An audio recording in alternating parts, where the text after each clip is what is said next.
Another episode of The Challenge debuted last night. We're on episode 2 of Challenge Season 40. Make sure you follow this page. I'm going to be talking about every single episode of The Challenge.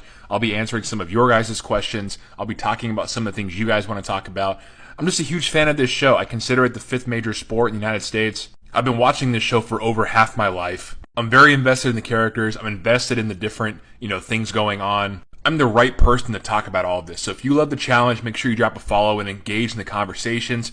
Listen to everything I have to say about every episode. But right now we're talking about episode 2.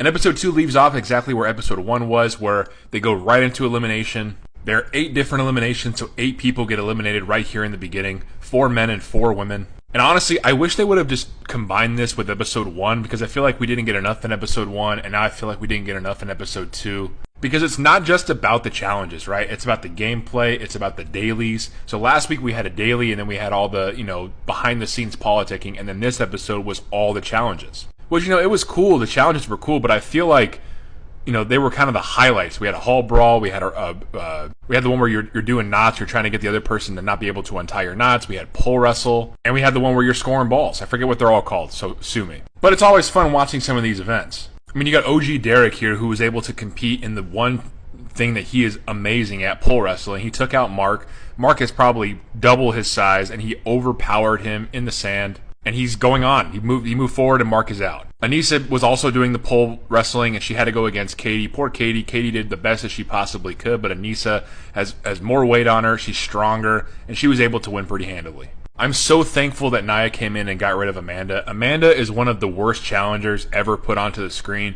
She's not good at anything. And her reason for not wanting to go into the elimination when talking to Corey, she was like, Corey, it's you and me for Nelson. And Corey's like, what does that have to do with us? Like, what does that even mean? But also with Nia, I kind of had this fun little thing. Anytime I can do a Josh impression on these videos, I'm always going to do it, because he was just like, Nia, she's just like a really beautiful girl. Her personality's a 10 out of 10. I could really see myself, liking her, falling for her. I really could see it. It's just like, I just love making fun of the way this guy talks. I think it's fucking hilarious. And Josh if he's going to give me these type of moments throughout the season, you are going to hear me give these moments throughout the season, because it's just what I do. I have my friends here. I'm here to win. I won Big Brother. So I enjoy it. I really do. And then Tony took out Leroy. Leroy just didn't look like he was ready for this. Tony was gassed up. Leroy is one of the guys, he's one of the worst competitors at the challenge ever, but he's best friends with Johnny, so he always gets invited back. And I love Leroy, but he's not made for this.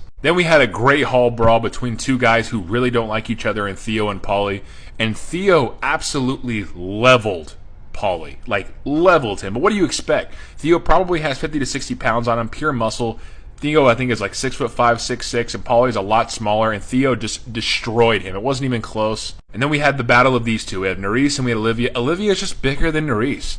This is the worst possible thing you could have put Nerys in against Olivia, so Nerys is gone. The challenge queen from season 39, she's now gone. But honestly, she didn't look that upset about it. I think that she was maybe kind of over it because season 39 was so long, and I think that they didn't have much of a break between doing this one and season 39. So she, I think, was okay to go home. And of course, the female GOAT, in my opinion, Cara Maria, she won. Very happy to see that. And then Ryan won. Ryan beat out Brandon. And Ryan did it pretty convincingly, too. He had a really good showing here. But my takeaways for the episode, I feel like the pacing in the first 2 episodes has been kind of weird. I wish they would have done everything all at once. I want them to give us hour and 30-minute episodes for each of the episodes moving forward. Otherwise, I just don't want them to drag this thing on. Yeah, we got 8 people eliminated right at the get-go, but I am hoping that we get a little bit more story, a little bit more going on behind the scenes, a little bit more of the politicking. I want everything that we normally get. I want the daily, I want the politicking, I want the disasters, and then I want the challenge, the elimination challenge right at the end. I want that for every episode. We'll see if it goes forward with that way. I'm definitely excited for the season moving forward. Still a lot of great people on there. You still got Horacio, still got Jordan, still got CT. Those are my 3 favorites. So we'll see what happens. But in the comments below, name your favorite challenger. Name your top 3, just like I did. Horacio, Jordan, and CT. Those are my 3 guys.